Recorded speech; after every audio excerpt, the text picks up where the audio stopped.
प्रभू येशूच्या मधुर आणि गोड नावामध्ये आपल्या सर्वांचं स्वागत आहे.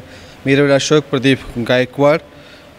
पवित्र सप्ताहातील मंगळवार या दिवशी जे घडलं त्याविषयी आज आपण विचार आणि विनिमय करणार आहोत. जो शास्त्रभाग आहे, 3 शास्त्रभाग आहेत.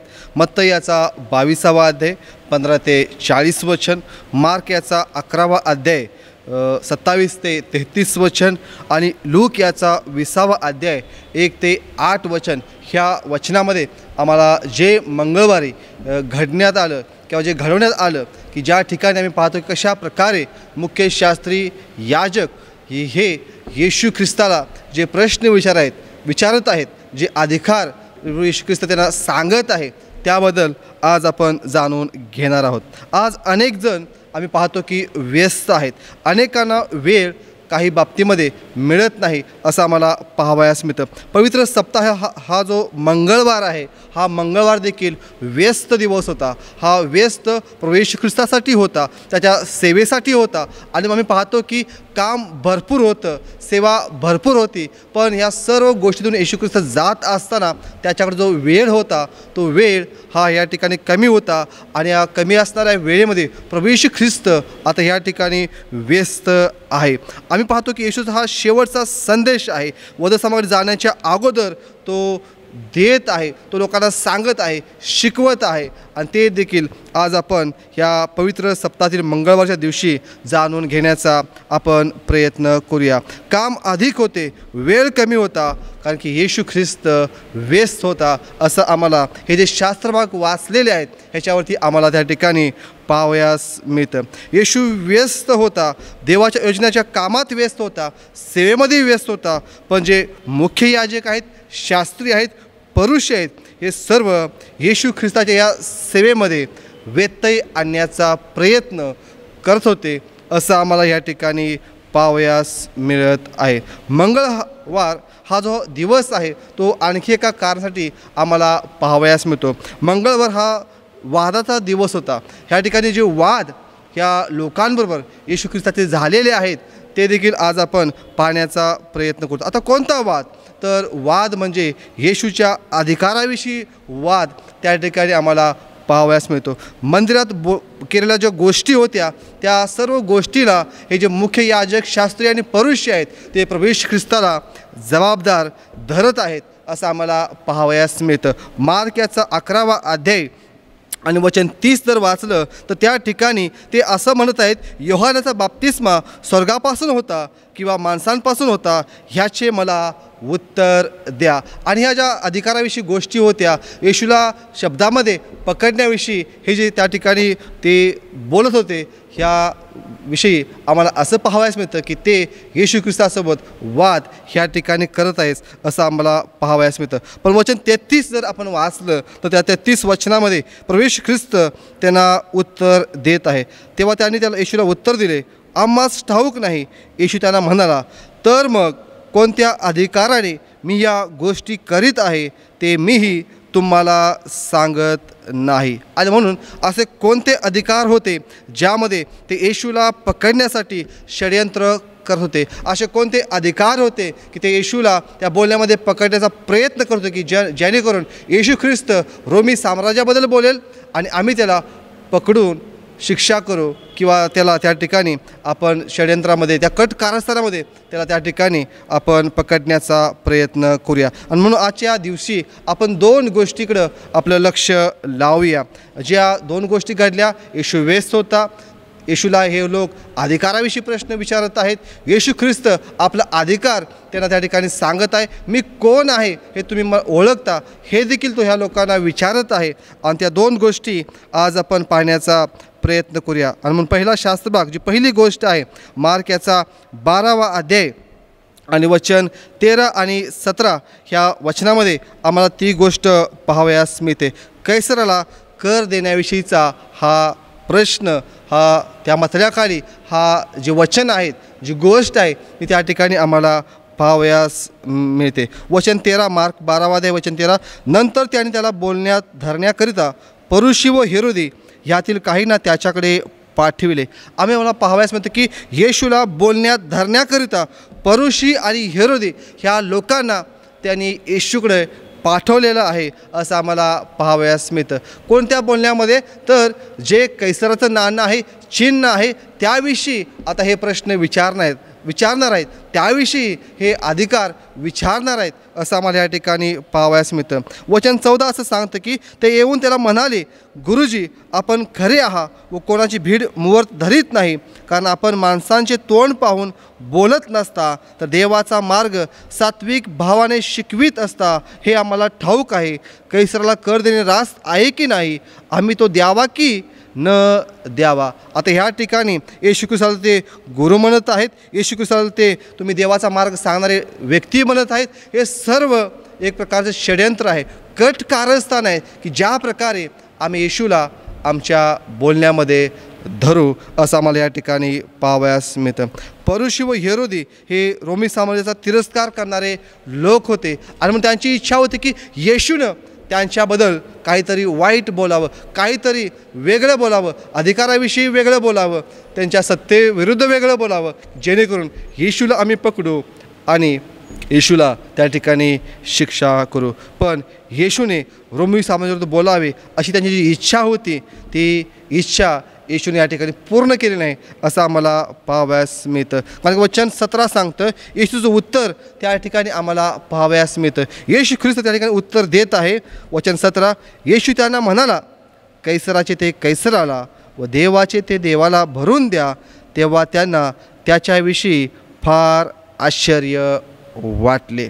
आम्ही पाहतो या ठिकाणी जे कैसराचं नाणं आहे, जे कैसराचं चिन्ह आहे, जे या ठिकाणी जे एक प्रकारची मुद्रा होती, ती त्या ठिकाणी ती असणारी सत्तेची मुद्रा होती, सत्तेचं चिन्ह होतं, ते कैसराचं होतं, रोमी साम्राज्याचं होतं. आणि मग असं असताना हे मुख्य याजक हे जे लोक आहेत, मनुष्य आहेत, हे येशूला शब्दामध्ये पकडण्याचा प्रयत्न करत आहेत की हे आम्ही काय करावं, हे आम्ही काय करावं, तुम्ही आम्हाला सांगा. येशू त्यांना सांगत आहे की जे कैसराचं ते कैसराला, देवाचं ते देवाला भरून द्या. आणि म्हणून पहिली गोष्ट देवाचं काय आहे आणि कैसराचं काय. कधी आम्ही जे अधिकारी गाजवतो, आम्ही जे कलाकौशल देवाने आम्हाला दिलेलं आहे, जे काही दान असेल, जे अनेक गोष्टी असतील, त्या आम्ही देवाच्या योजनेनुसार, देवाच्या सेवेसाठी कशा प्रकारे त्या ठिकाणी त्याचा उपयोग करत आहोत, याचा आम्ही आत्मपरीक्षण करणं देखील अत्यंत गरजेचं आहे. आम्ही देवाची निर्मिती आहे, आम्ही देवाचे लोक आहे. देवानं आम्हाला ह्या जगापासून वेगळं केलेलं आहे. आम्ही देवाचे प्रतिरूप आहे, ज्याला असं म्हटलेलं आहे की आम्ही देवाची इमेज आहे, प्रतिरूप आहे. आणि म्हणून येशू ख्रिस्त म्हणत आहे, जे कैसराचं आहे, जे चिन्ह आहे, ते कैसराला तुम्ही द्या, म्हणजे देवाचं आहे ते देवाला द्या. मी देखील उत्पत्तीमध्ये होतो, मी देखील निर्माणकर्ता होतो, आणि जे देवाचं आहे ते तुम्ही देवाला देणं हे अतिशय महत्त्वाचं आहे. देवाला आमचे जीवन देणे, तो त्याचा अधिकार आहे ह्या शरीरावर असं आम्हाला पाहावयास मिळतं. येशूच्या अधिकाराने लोक आश्चर्य झाले, आमच्याकडे असलेल्या अधिकाराने लोक आश्चर्यचकित होतात का? कारण वचन सांगतं की तेव्हा त्यांना त्याच्याविषयी फार आश्चर्य वाटले. मार्क 12:17. कारण की जे येशू ख्रिस्त बोलला ते अतिशय महत्त्वाचं होतं की जे देवाचं आहे ते तुम्ही देवाला द्या, जे कैसराचं आहे ते तुम्ही कैसराला द्या. आणि म्हणून येशूच्या अधिकाराने लोक आश्चर्य करत आहेत असं आम्हाला पाहावयास मिळतं. आणि जे सर्व अधिकार आहेत, पौल देखील म्हणतो, ते सर्व देवापासून आहेत. देवाला आम्ही काय देऊ शकतो? आणि म्हणून जे आम्ही देवाचे म्हणतो, आम्ही स्वतः देवाचे लोक म्हणतो, देवाची मंडळी म्हणतो, देवाचं शरीर म्हणतो, देवाची वधू म्हणतो, आम्ही देवासाठी काय करत आहोत? आम्ही देवाला आमच्या जीवनाद्वारे काय देत आहोत? आमच्या कामाद्वारे आम्ही काय देत आहोत? आमच्या कलाकौशल्याद्वारे आम्ही काय देत आहोत? जे त्यानं आम्हाला दान दिलेलं आहे, जी सेवा दिलेली आहे, जी जबाबदारी दिलेली आहे, त्याद्वारे आम्ही देवाला काय देत आहोत? कधी आम्हाला वाटतं की मंडळीला येणं, दान, दशांश, उपकारस्तुती ह्याद्वारे आम्ही देवाला देतो. पण येशू ख्रिस्त ह्या ठिकाणी आम्हाला काहीतरी वेगळं सांगत आहे की आम्ही देवाची निर्मिती आहोत, आणि म्हणून ह्या प्रतिरूपाद्वारे, ह्या शरीराद्वारे आम्ही देवाला आमचं जीवन द्यावं, आम्ही देवाला आमचं अंतःकरण द्यावं, आम्ही देवाला आमचं समर्पण करावं. ती गोष्ट प्रभू येशू ख्रिस्त ह्या ठिकाणी आम्हाला सांगत आहे. देवाला आम्ही काय देऊ शकतो? प्रकटी 3:20 देवाला आम्ही आमचं अंतःकरण देऊ शकतो. स्तोत्र 51 आणि 17 वचनामध्ये दावीद देखील तीच गोष्ट सांगत आहे की हे देवा, भग्न व अनुतप्त हृदय तू तुच्छ मानणार नाहीस. भग्न व अनुतप्त हृदय तू तुच्छ मानणार नाहीस. आणि देवाला ह्या सर्वांची गरज आहे. आणि म्हणून यासाठीचे उपवासाचे दिवस आहेत, यासाठी हा पवित्र सप्ताह आहे की देवाला आम्ही आमचं जे भग्न झालेलं हृदय आहे ते आम्ही देवाला द्यावं.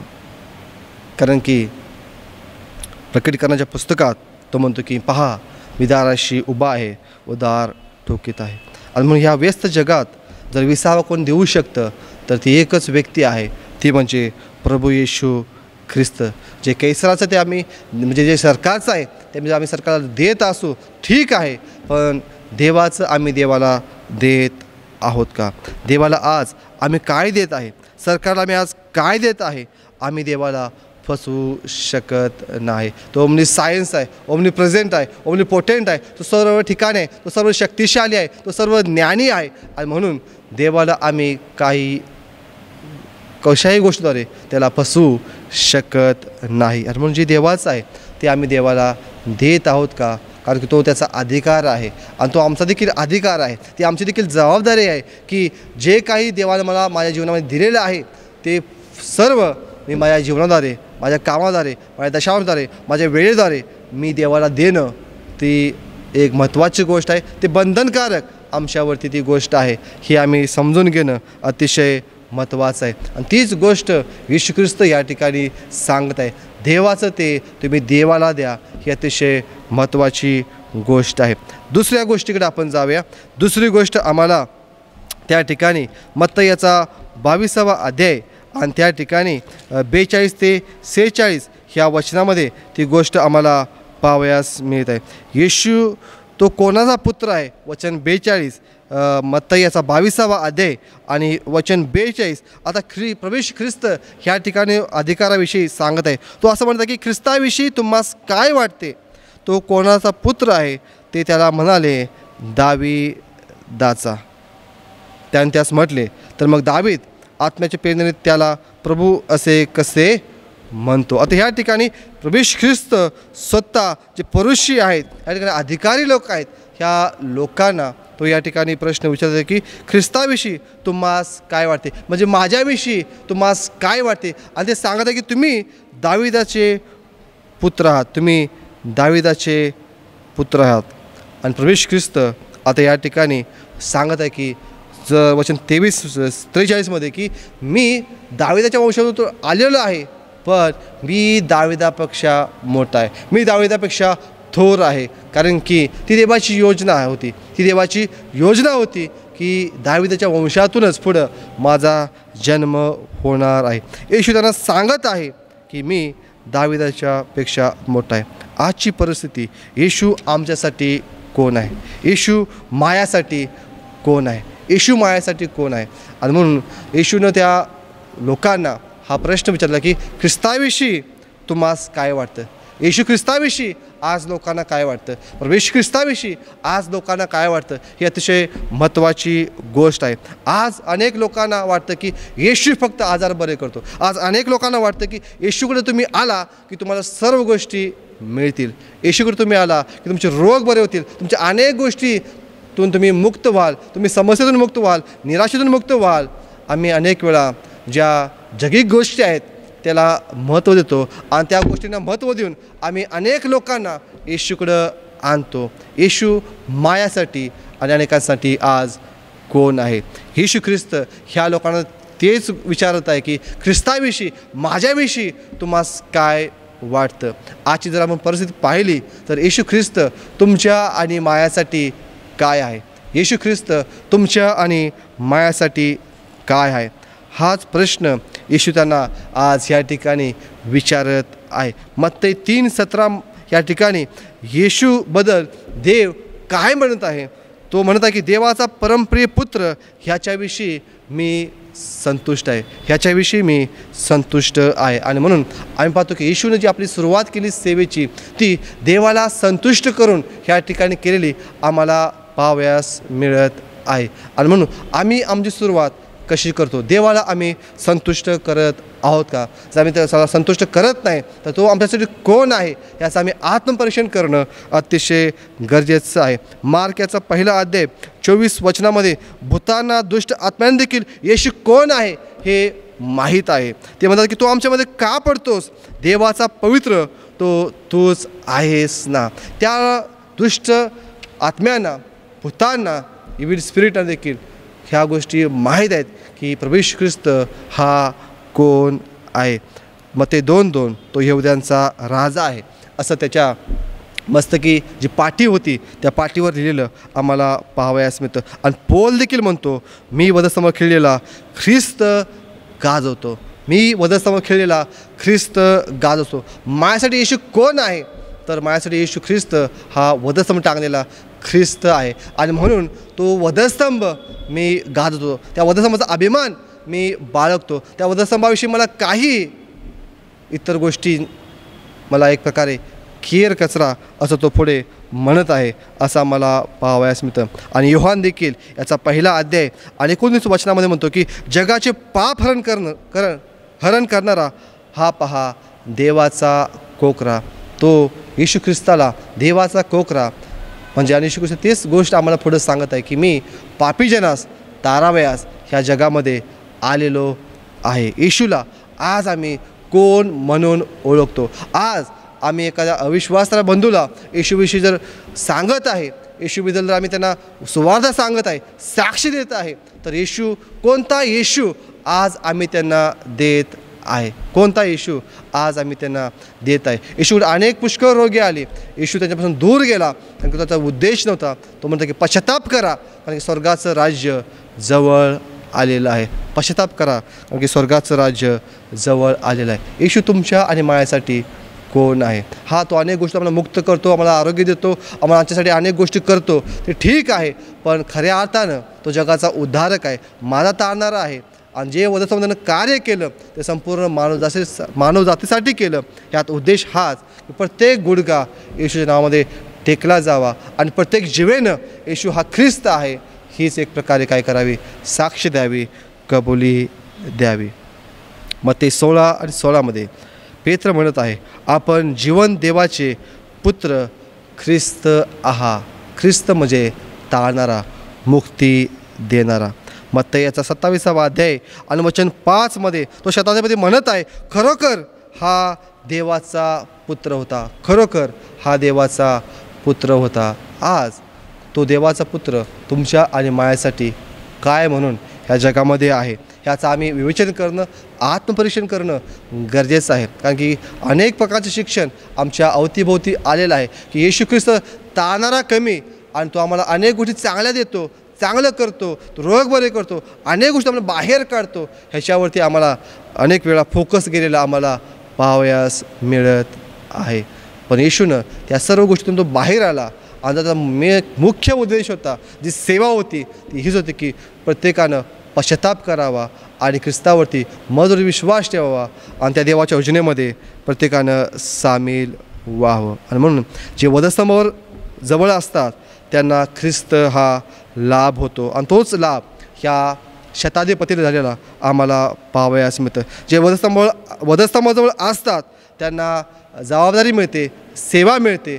ही देखील गोष्ट आम्हाला योहानाच्या जीवनातून आम्हाला ह्या ठिकाणी शिकायला मिळते कारण तो शेवटपर्यंत त्या ठिकाणी राहिलेला आम्हाला पाहावयास मिळत आहे. आणि म्हणून दुसरी गोष्ट अतिशय महत्त्वाची आहे, येशूला आम्ही ओळखतो का? त्या येशूला आम्ही ओळखतो का? तो आम्हाला ओळखतो हा त्याचा अधिकार आहे, पण आमचा देखील तो अधिकार असू द्या की आम्ही देखील त्याला ओळखावं आणि त्याची योग्य ओळख आम्ही लोकांना ह्या दिवसामध्ये करून द्यावी. कारण त्या उद्देशासाठीच त्याचं येणं ह्या जगामध्ये होतं. तो उद्देश आज कुठेतरी आम्हाला वेगळा गेलेला, कुठेतरी दूर गेलेला आम्हाला पाहावयास मिळत आहे. आज आम्ही व्यस्त आहे, आज सर्वजण व्यस्त आहे. येशू देखील या मंगळवारी व्यस्त होता आणि या व्यस्त सेवेमध्ये मुख्य याजक, शास्त्री आणि परुषी हे व्यत्यय आणण्याचा प्रयत्न करत होते. आज जर आम्ही देवाची सेवा करत आहे, देवाचं काम करत आहे, देवाची एखादी दिलेली जबाबदारी पार पाडत आहे, तर त्या सेवेमध्ये लोक व्यत्यय आणण्याचा प्रयत्न करतील, लोक व्यत्यय आणण्याचा प्रयत्न करतील. पण येशूकडे पाहूया, देवाकडे पाहूया आणि जे कैसराचं ते कैसराला देऊया आणि जे देवाचं आहे ते आपण देवाला देण्याचा प्रयत्न करूया. कारण येशू ख्रिस्त तीच गोष्ट पहिली या ठिकाणी मंगळवारी आम्हाला त्या ठिकाणी सांगत आहे. आज देवाचे काम करताना लोक आडवे येतील, अनेक गोष्टी होतील, पण जे देवाचं आहे जर आम्ही देवासाठी करत आहोत तर देव नक्कीच ती गोष्ट आमच्यासाठी आशीर्वादित केल्याशिवाय राहणार नाही. देवाचं ते आज आम्ही देवाला देत आहोत का? मग वेळ असेल, आमचं दानदर्शन असेल, मंदिरामध्ये येणं असेल, वचन वाचणं असेल, विश्वासात वाढणं असेल, साक्ष सांगणं असेल, अनेक गोष्टी असतील, आम्ही देवाचं ते देवाला देत आहे का? आणि दुसरी गोष्ट, येशूला आम्ही ओळखतो का? तो माझ्यासाठी कोण आहे? कारण की सर्व अधिकार, सत्ता, सर्व समर्थ हा आमचा प्रभू येशू ख्रिस्त आहे. आणि म्हणून मंगळवारविषयी आम्ही पाहतो की तो वादाचा दिवस होता, तो व्यस्त दिवस होता, पण या व्यस्त दिवसामध्ये, या वादाच्या दिवसामध्ये येशू ख्रिस्त जे देवाचं आहे ते देवाला देण्यास आम्हाला सांगत आहे. जे अधिकार आहेत ते अधिकार मी ओळखणं गरजेचं आहे, कारण सर्व अधिकार हे वरून आम्हाला प्राप्त होतात. देणारा हा देव आहे, कार्य करणारा देव आहे. तुम्ही आणि मी फक्त त्याच्या हाताखाली नम्र आणि लीन होणं अतिशय गरजेचं आहे. आणि म्हणून या पवित्र सप्ताहातील ह्या मंगळवारच्या दिवशी ज्या दोन भरपूर गोष्टी घडल्यात, पण ज्या महत्त्वाच्या दोन गोष्टी आज आपण पाहिलेल्या आहेत, आणि ती पहिली म्हणजे जे देवाचं ते आपण देवाला देऊया, आणि दुसरी गोष्ट येशूला आम्ही कोण म्हणून ओळखत आहोत. येशूला आम्ही कोण म्हणून ओळखत आहोत, कारण तो आम्हाला ओळखतो, तो आम्हाला ओळखतो. आम्ही त्याला ओळखलेलं आहे का? जर आम्ही त्याला ओळखलेलं आहे तर तो देव नक्कीच आमचं सहाय्य करो आणि आम्हाला त्याच्या इच्छेप्रमाणे ह्या जगामध्ये चालू, आमच्याद्वारे त्याचं कार्य, त्याची सेवा सदैव घडत राहो. प्रार्थना करूया. स्वर्गीय देवा, आम्ही तुझ्या मनापासून आभार मानतो, तुझे उपकार स्तुती करतो. दया कर, कृपा कर. जे तुझं आहे ते आम्ही तुला द्यावं, यासाठी ह्या दिवसामध्ये जे प्रियजन ऐकत आहेत त्याचा तू सहाय्य कर. तू आमच्यासाठी कोण आहेस, तू जगासाठी कोण आहेस हे देखील आम्ही योग्य प्रकारे ओळखावं, आणि तुझी योग्य प्रकारे ओळख आणि साक्ष आणि सुवार्ता लोकांना सांगावी, ह्यासाठी तू आम्हा सर्वांचं सहाय्य कर. दया कर, कृपा कर. आणि स्वर्गीय देवा, तुझ्या दयेची, तुझ्या कृपेची वृष्टी आमच्यावरती राहू दे. तुझ्या इच्छेप्रमाणे, तुझ्या योजनेप्रमाणे तू आमचं सहाय्य कर. जे काम, जी सेवा आम्ही करत आहोत ती सर्व सेवा काम तू तुझ्या देवराजाच्या वाढीसाठी तू आशीर्वादित कर. येशूच्या गोड नावात ही प्रार्थना केली म्हणून तो ऐक. आमेन.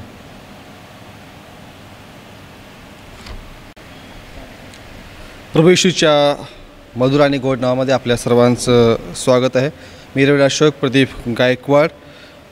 पवित्र सप्ताहातील मंगळवार या दिवशी जे घडलं त्याविषयी आज आपण विचार आणि विनिमय करणार आहोत. जो शास्त्रभाग आहे, 3 शास्त्रभाग आहेत. मत्ती याचा 22वा अध्याय 15 ते 40 वचन, मार्क याचा 11वा अध्याय 27 ते 33 वचन, आणि लूक याचा 20वा अध्याय 1 ते 8 वचन. ह्या वचनामध्ये आम्हाला जे मंगळवारी घडण्यात आलं किंवा जे घडवण्यात आलं, की ज्या ठिकाणी आम्ही पाहतो की कशा प्रकारे मुख्य शास्त्री, याजक हे येशू ख्रिस्ताला जे प्रश्न विचारत आहेत, जे अधिकार येशू ख्रिस्त त्यांना सांगत आहे, त्याबद्दल आज आपण जाणून घेणार आहोत. आज अनेक जण आम्ही पाहतो की व्यस्त आहेत.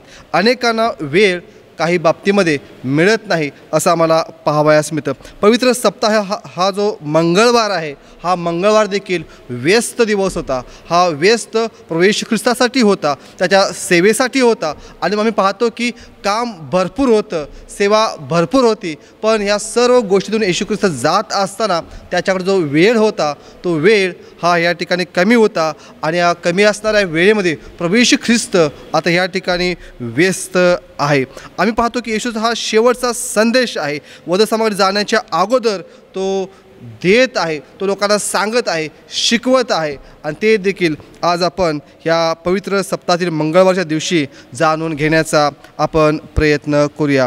काम अधिक होते, वेळ कमी होता, कारण की येशू ख्रिस्त व्यस्त होता असं आम्हाला हे जे शास्त्रभाग वाचलेले आहेत ह्याच्यावरती आम्हाला त्या ठिकाणी पाहावयास मिळतं. येशू व्यस्त होता, देवाच्या योजनेच्या कामात व्यस्त होता, सेवेमध्ये व्यस्त होता. पण जे मुख्य याजक आहेत, शास्त्री आहेत, परुष आहेत, हे सर्व येशू ख्रिस्ताच्या या सेवेमध्ये व्यत्यय आणण्याचा प्रयत्न करत होते असं आम्हाला या ठिकाणी पाहावयास मिळत आहे. मंगळवार हा जो दिवस आहे तो आणखी एका कारणासाठी आम्हाला पाहावयास मिळतो. मंगळवार हा वादाचा दिवस होता. ह्या ठिकाणी जे वाद ह्या लोकांबरोबर येशू ख्रिस्ताचे झालेले आहेत ते देखील आज आपण पाहण्याचा प्रयत्न करतो. आता कोणता वाद? तर वाद म्हणजे येशूच्या अधिकाराविषयी वाद त्या ठिकाणी आम्हाला पाहावयास मिळतो. मंदिरात केलेल्या ज्या गोष्टी होत्या त्या सर्व गोष्टीला हे जे मुख्य याजक, शास्त्री आणि परुष आहेत ते प्रभू येशू ख्रिस्ताला जबाबदार धरत आहेत असं आम्हाला पाहावयास मिळतं. मार्क याचा 11वा अध्याय आणि वचन 30 जर वाचलं तर त्या ठिकाणी ते असं म्हणत आहेत, योहानाचा बाप्तिस्मा स्वर्गापासून होता किंवा माणसांपासून होता, ह्याचे मला उत्तर द्या. आणि ह्या ज्या अधिकाराविषयी गोष्टी होत्या, येशूला शब्दामध्ये पकडण्याविषयी हे जे त्या ठिकाणी ते बोलत होते, ह्या विषयी आम्हाला असं पाहावयास मिळतं की ते येशू ख्रिस्तासोबत वाद ह्या ठिकाणी करत आहेस असं आम्हाला पाहावयास मिळतं. पण वचन 33 जर आपण वाचलं तर त्या 33 वचनामध्ये प्रभू येशू ख्रिस्त त्यांना उत्तर देत आहे.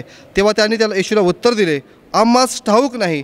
येशू त्यांना म्हणाला, तर मग कोणत्या अधिकाराने मी या गोष्टी करीत आहे ते मीही तुम्हाला सांगत नाही. आणि म्हणून असे कोणते अधिकार होते ज्यामध्ये ते येशूला पकडण्यासाठी षडयंत्र करत होते? असे कोणते अधिकार होते की ते येशूला त्या बोलण्यामध्ये पकडण्याचा प्रयत्न करत होते की जेणेकरून येशू ख्रिस्त रोमी साम्राज्याबद्दल बोलेल आणि आम्ही त्याला पकडून शिक्षा करू किंवा त्याला त्या ठिकाणी आपण षडयंत्रामध्ये, त्या कट कारस्थानामध्ये त्याला त्या ठिकाणी आपण पकडण्याचा प्रयत्न करूया. आणि म्हणून आजच्या दिवशी आपण 2 गोष्टीकडं आपलं लक्ष लावूया.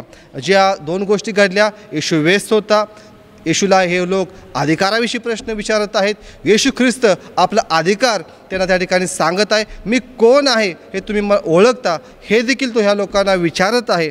आणि त्या 2 गोष्टी आज आपण पाहण्याचा प्रयत्न करूया. आणि म्हणून पहिला शास्त्रभाग, जी पहिली गोष्ट आहे, मार्क याचा 12वा अध्याय आणि वचन 13 आणि 17 ह्या वचनामध्ये आम्हाला ती गोष्ट पाहावयास मिळते. कैसराला कर देण्याविषयीचा हा प्रश्न, हा त्या मथळ्याखाली हा जे वचन आहेत, जी गोष्ट आहे ती त्या ठिकाणी आम्हाला पाहावयास मिळते. वचन 13, मार्क 12वा अध्याय वचन 13, नंतर त्याने त्याला बोलण्यात धरण्याकरिता परुषी व हेरोदी ह्यातील काहींना त्याच्याकडे पाठविले. आम्ही मला पाहावयास मिळतं की येशूला बोलण्यात धरण्याकरिता परुषी आणि हेरोदी ह्या लोकांना त्यांनी येशूकडे पाठवलेलं आहे असं आम्हाला पाहावयास मिळतं. कोणत्या बोलण्यामध्ये? तर जे कैसराचं नाणं आहे, चिन्ह आहे, त्याविषयी आता हे प्रश्न विचारणार आहेत, त्याविषयी हे अधिकार विचारणार आहेत असं आम्हाला या ठिकाणी पाहावयास मिळतं. वचन 14 असं सांगतं की ते येऊन त्याला म्हणाले, गुरुजी, आपण खरे आहात व कोणाची भीड मुहूर्त धरीत नाही, कारण आपण माणसांचे तोंड पाहून बोलत नसता तर देवाचा मार्ग सात्विक भावाने शिकवित असता हे आम्हाला ठाऊक आहे. कैसराला कर देणे रास्त आहे की नाही, आम्ही तो द्यावा की न द्यावा? आता ह्या ठिकाणी येशू ख्रिस्ताला ते गुरु म्हणत आहेत, येशू ख्रिस्ताला ते तुम्ही देवाचा मार्ग सांगणारे व्यक्ती म्हणत आहेत. हे सर्व एक प्रकारचं षडयंत्र आहे, कट कारस्थान आहे की ज्या प्रकारे आम्ही येशूला आमच्या बोलण्यामध्ये धरू असं आम्हाला या ठिकाणी पाहावयास मिळतं. परुषी व हेरोदी हे रोमी साम्राज्याचा तिरस्कार करणारे लोक होते आणि मग त्यांची इच्छा होती की येशूनं त्यांच्याबद्दल काहीतरी वाईट बोलावं, काहीतरी वेगळं बोलावं, अधिकाराविषयी वेगळं बोलावं, त्यांच्या सत्तेविरुद्ध वेगळं बोलावं, जेणेकरून येशूला आम्ही पकडू आणि येशूला त्या ठिकाणी शिक्षा करू. पण येशूने रोमी साम्राज्याविरुद्ध बोलावे अशी त्यांची जी इच्छा होती, ती इच्छा येशूने या ठिकाणी पूर्ण केली नाही असं आम्हाला पाहावयास मिळतं. कारण वचन 17 सांगतं, येशूचं उत्तर त्या ठिकाणी आम्हाला पाहावयास मिळतं. येशू ख्रिस्त त्या ठिकाणी उत्तर देत आहे. वचन 17, येशू त्यांना म्हणाला, कैसराचे ते कैसराला व देवाचे ते देवाला भरून द्या, तेव्हा त्यांना त्याच्याविषयी फार आश्चर्य वाटले. आम्ही पाहतो या ठिकाणी जे कैसराचं नाणं आहे, जे कैसराचं चिन्ह आहे, जे या ठिकाणी जे एक प्रकारची मुद्रा होती, ती त्या ठिकाणी ती असणारी सत्तेची मुद्रा होती, सत्तेचं चिन्ह होतं, ते कैसराचं होतं, रोमी साम्राज्याचं होतं. आणि मग असं असताना हे मुख्य याजक हे जे लोक आहेत, मनुष्य आहेत, हे येशूला शब्दामध्ये पकडण्याचा प्रयत्न करत आहेत की हे आम्ही काय करावं, हे आम्ही काय करावं, तुम्ही आम्हाला सांगा.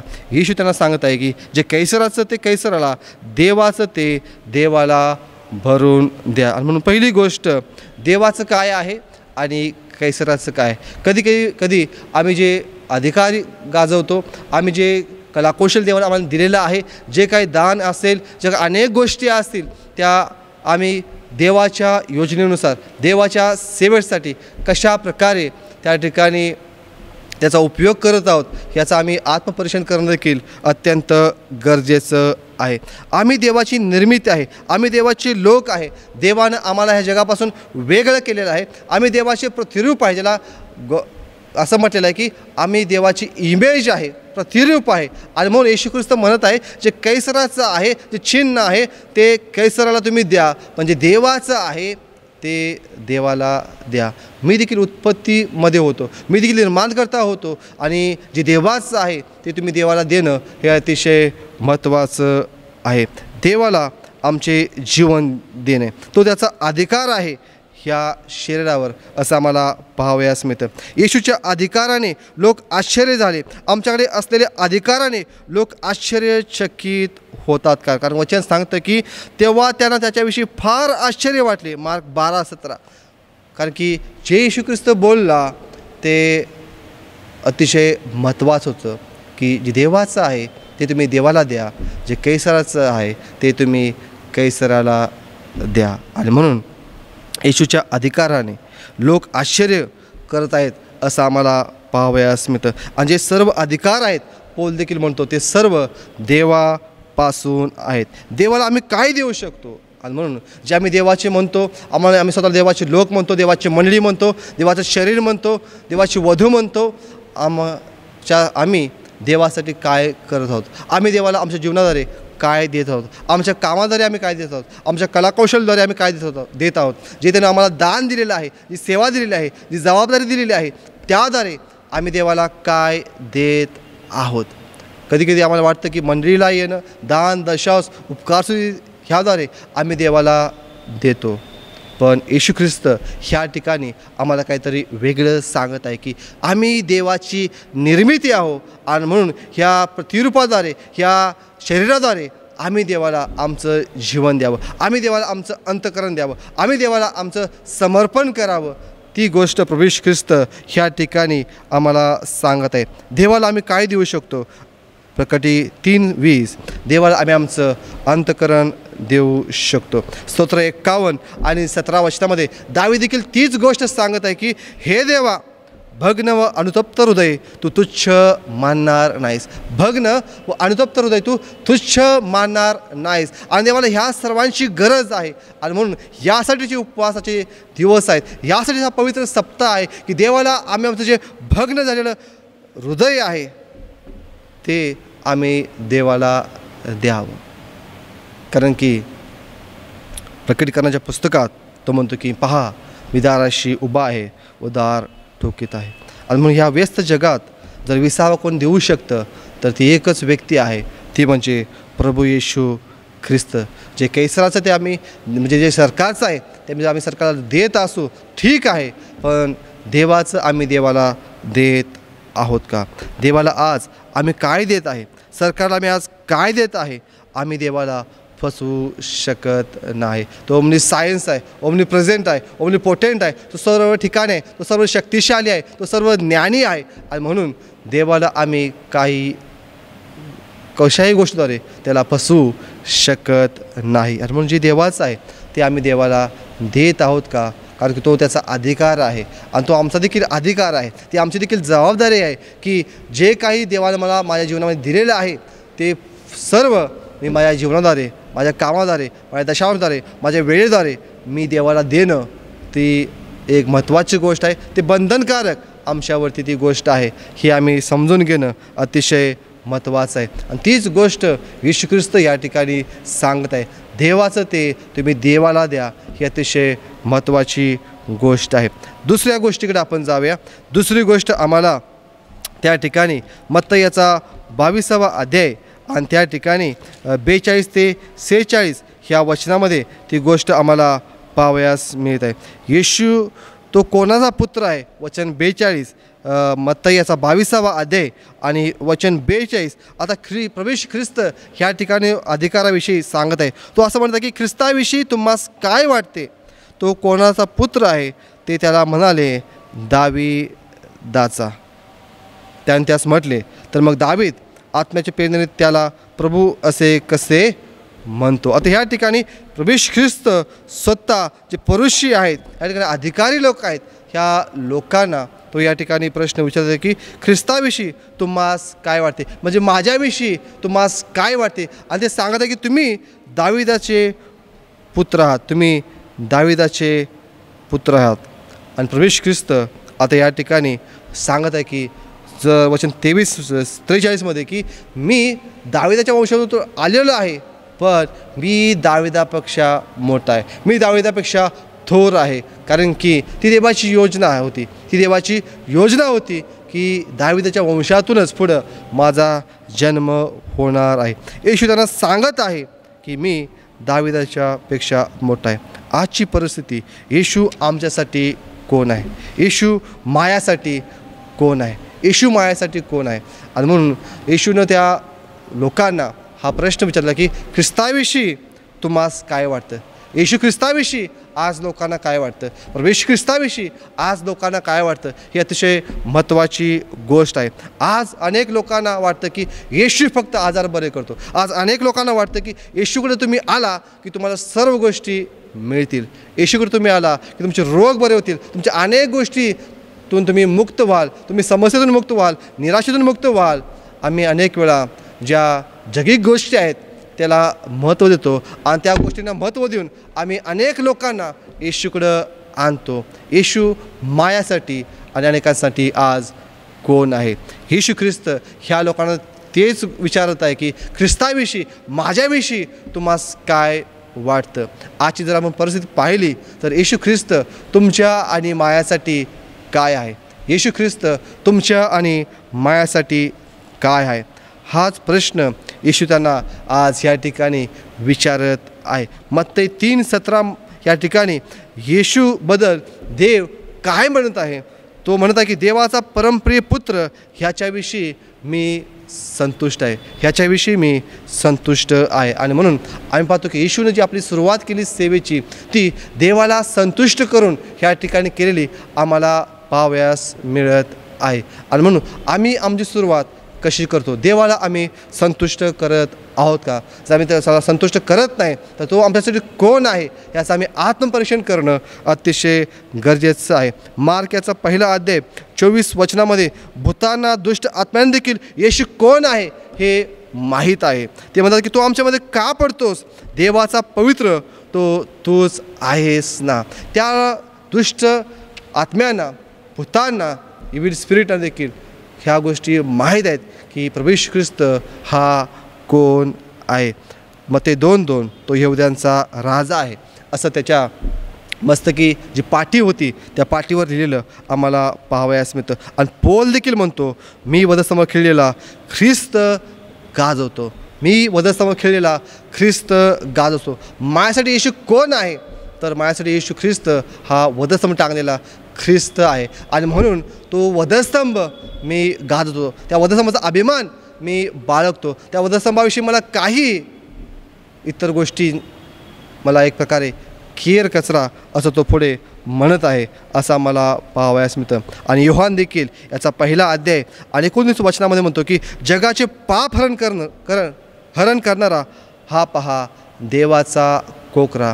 तो येशू ख्रिस्ताला देवाचा कोकरा म्हणजे आणि येशू ख्रिस्त तेच गोष्ट आम्हाला पुढं सांगत आहे की मी पापीजनास तारावयास ह्या जगामध्ये आलेलो आहे. येशूला आज आम्ही कोण म्हणून ओळखतो. आज आम्ही एखाद्या अविश्वासाला बंधूला येशूविषयी जर सांगत आहे, येशूबद्दल जर आम्ही त्यांना सुवार्थ सांगत आहे, साक्ष देत आहे, तर येशू कोणता येशू आज आम्ही त्यांना देत आहे, कोणता येशू आज आम्ही त्यांना देत आहे. येशूकडे अनेक पुष्कळ रोगी आले, येशू त्यांच्यापासून दूर गेला, कारण की त्याचा उद्देश नव्हता. तो म्हणतो की पश्चाताप करा, कारण की स्वर्गाचं राज्य जवळ आलेलं आहे. पश्चाताप करा, कारण की स्वर्गाचं राज्य जवळ आलेलं आहे. येशू तुमच्या आणि माझ्यासाठी कोण आहे? हा तो अनेक गोष्टी आम्हाला मुक्त करतो, आम्हाला आरोग्य देतो, आम्हाला आमच्यासाठी अनेक गोष्टी करतो, ते ठीक आहे. पण खऱ्या अर्थानं तो जगाचा उद्धारक आहे, माझा तारणारा आहे. आणि जे वधस्तंभानं कार्य केलं ते संपूर्ण मानवजातीसाठी केलं. यात उद्देश हाच की प्रत्येक गुडघा येशूच्या नावामध्ये टेकला जावा आणि प्रत्येक जीवेनं येशू हा ख्रिस्त आहे हीच एक प्रकारे काय करावी, साक्ष द्यावी, कबुली द्यावी. मत्ती 16 आणि 16 पेत्र म्हणत आहे, आपण जीवन देवाचे पुत्र ख्रिस्त आहात. ख्रिस्त म्हणजे तारणारा, मुक्ती देणारा.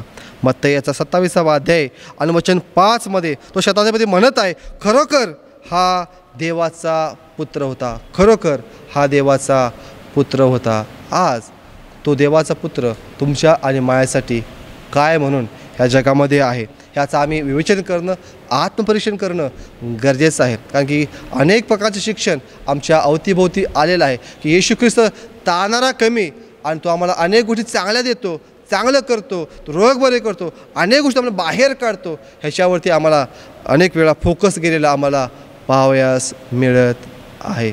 पण येशूनं त्या सर्व गोष्टीतून तो बाहेर आला आणि त्याचा मुख्य उद्देश होता, जी सेवा होती ती हीच होती की प्रत्येकानं पश्चाताप करावा आणि ख्रिस्तावरती मधुर विश्वास ठेवावा आणि त्या देवाच्या योजनेमध्ये प्रत्येकानं सामील व्हावं. आणि म्हणून जे वधस्तंभावर जवळ असतात त्यांना ख्रिस्त हा लाभ होतो आणि तोच लाभ ह्या शताधिपतीला झालेला आम्हाला पाहावयास मिळतं. जे वधस्तंभाजवळ असतात त्यांना जबाबदारी मिळते, सेवा मिळते. ही देखील गोष्ट आम्हाला योहानाच्या जीवनातून आम्हाला ह्या ठिकाणी शिकायला मिळते, कारण तो शेवटपर्यंत त्या ठिकाणी राहिलेला आम्हाला पाहावयास मिळत आहे. आणि म्हणून दुसरी गोष्ट अतिशय महत्त्वाची आहे, येशूला आम्ही ओळखतो का? त्या येशूला आम्ही ओळखतो का? तो आम्हाला ओळखतो हा त्याचा अधिकार आहे, पण आमचा देखील तो अधिकार असू द्या की आम्ही देखील त्याला ओळखावं आणि त्याची योग्य ओळख आम्ही लोकांना ह्या दिवसामध्ये करून द्यावी. कारण त्या उद्देशासाठीच त्याचं येणं ह्या जगामध्ये होतं. तो उद्देश आज कुठेतरी आम्हाला वेगळा गेलेला, कुठेतरी दूर गेलेला आम्हाला पाहावयास मिळत आहे. आज आम्ही व्यस्त आहे, आज सर्वजण व्यस्त आहे. येशू देखील या मंगळवारी व्यस्त होता आणि या व्यस्त सेवेमध्ये मुख्य याजक, शास्त्री आणि परुषी हे व्यत्यय आणण्याचा प्रयत्न करत होते. आज जर आम्ही देवाची सेवा करत आहे, देवाचं काम करत आहे, देवाची एखादी दिलेली जबाबदारी पार पाडत आहे, तर त्या सेवेमध्ये लोक व्यत्यय आणण्याचा प्रयत्न करतील, लोक व्यत्यय आणण्याचा प्रयत्न करतील. पण येशूकडे पाहूया, देवाकडे पाहूया आणि जे कैसराचं ते कैसराला देऊया आणि जे देवाचं आहे ते आपण देवाला देण्याचा प्रयत्न करूया. कारण येशू ख्रिस्त तीच गोष्ट पहिली या ठिकाणी मंगळवारी आम्हाला त्या ठिकाणी सांगत आहे. आज देवाचे काम करताना लोक आडवे येतील, अनेक गोष्टी होतील, पण जे देवाचं आहे जर आम्ही देवासाठी करत आहोत तर देव नक्कीच ती गोष्ट आमच्यासाठी आशीर्वादित केल्याशिवाय राहणार नाही. देवाचं ते आज आम्ही देवाला देत आहोत का? मग वेळ असेल, आमचं दानदर्शन असेल, मंदिरामध्ये येणं असेल, वचन वाचणं असेल, विश्वासात वाढणं असेल, साक्ष सांगणं असेल, अनेक गोष्टी असतील, आम्ही देवाचं ते देवाला देत आहे का? आणि दुसरी गोष्ट, येशूला आम्ही ओळखतो का? तो माझ्यासाठी कोण आहे? कारण की सर्व अधिकार, सत्ता, सर्व समर्थ हा आमचा प्रभू येशू ख्रिस्त आहे. आणि म्हणून मंगळवारविषयी आम्ही पाहतो की तो वादाचा दिवस होता, तो व्यस्त दिवस होता, पण ह्या व्यस्त दिवसामध्ये, या वादाच्या दिवसामध्ये येशू ख्रिस्त जे देवाचं आहे ते देवाला देण्यास आम्हाला सांगत आहे. जे अधिकार आहेत ते अधिकार मी ओळखणं गरजेचं आहे, कारण सर्व अधिकार हे वरून आम्हाला प्राप्त होतात. देणारा हा देव आहे, कार्य करणारा देव आहे. तुम्ही आणि मी फक्त त्याच्या हाताखाली नम्र आणि लीन होणं अतिशय गरजेचं आहे. आणि म्हणून या पवित्र सप्ताहातील ह्या मंगळवारच्या दिवशी ज्या 2 भरपूर गोष्टी घडल्यात, पण त्या महत्त्वाच्या 2 गोष्टी आज आपण पाहिलेल्या आहेत. आणि ती पहिली म्हणजे जे देवाचं ते आपण देवाला देऊया. आणि दुसरी गोष्ट, येशूला आम्ही कोण म्हणून ओळखत आहोत. येशूला आम्ही कोण म्हणून ओळखत आहोत, कारण तो आम्हाला ओळखतो. तो आम्हाला ओळखतो. आम्ही त्याला ओळखलेलं आहे का? जर आम्ही त्याला ओळखलेलं आहे तर तो देव नक्कीच आमचं सहाय्य करो आणि आम्हाला त्याच्या इच्छेप्रमाणे ह्या जगामध्ये चालू, आमच्याद्वारे त्याचं कार्य, त्याची सेवा सदैव घडत राहो. प्रार्थना करूया. स्वर्गीय देवा, आम्ही तुझ्या मनापासून आभार मानतो, तुझे उपकार स्तुती करतो. दया कर, कृपा कर. जे तुझं आहे ते आम्ही तुला द्यावं, यासाठी ह्या दिवसामध्ये जे प्रियजन ऐकत आहेत त्या सर्वांना तू सहाय्य कर. तू आमच्यासाठी कोण आहेस, तू जगासाठी कोण आहेस हे देखील आम्ही योग्य प्रकारे ओळखावं आणि तुझी योग्य प्रकारे ओळख आणि साक्ष आणि सुवार्ता लोकांना सांगावी. ह्यासाठी तू आम्हा सर्वांचं सहाय्य कर, दया कर, कृपा कर. आणि स्वर्गीय देवा, तुझ्या दयेची, तुझ्या कृपेची वृष्टी आमच्यावरती राहू दे. तुझ्या इच्छेप्रमाणे, तुझ्या योजनेप्रमाणे तू आमचं सहाय्य कर. जे काम, जी सेवा आम्ही करत आहोत ती सर्व सेवा काम तू तुझ्या देवराजाच्या वाढीसाठी तू आशीर्वादित कर. येशूच्या गोड नावात ही प्रार्थना केली म्हणून तो ऐक. आमेन.